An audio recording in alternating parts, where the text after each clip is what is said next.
তো দেখো, write a paragraph in about 80 words on the changes that you see in nature when spring comes after winter. এটা খুব দারুণ একটা writing.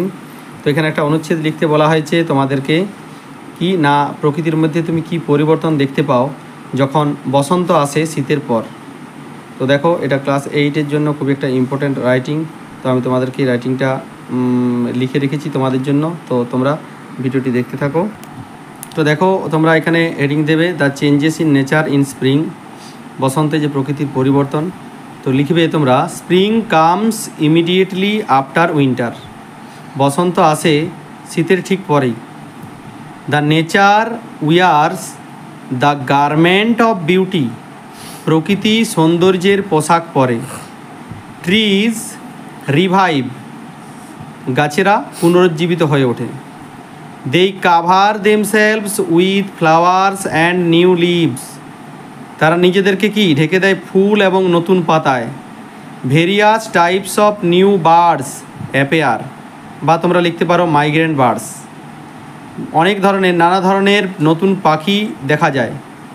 They fill the forest with their sweet song, তারা সেই জঙ্গলকে ভরিয়ে তোলে তাদের সেই মিষ্টি গানের সুরে।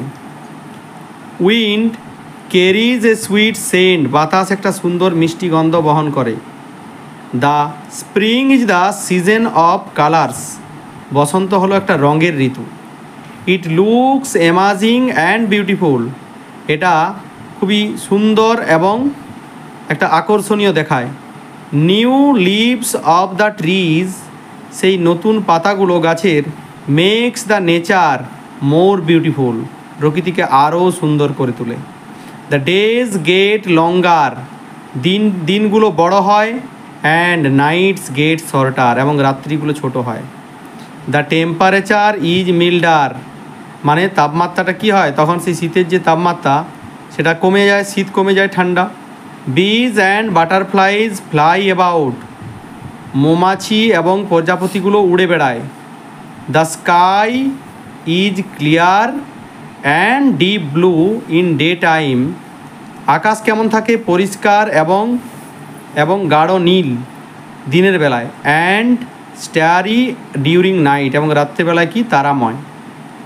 এভরিথিং ইন নেচার, প্রকৃতির মধ্যে সমস্ত কিছু লুকস ব্রাইট অ্যান্ড বিউটিফুল, সেগুলোকে খুবই উজ্জ্বল এবং সুন্দর দেখায়।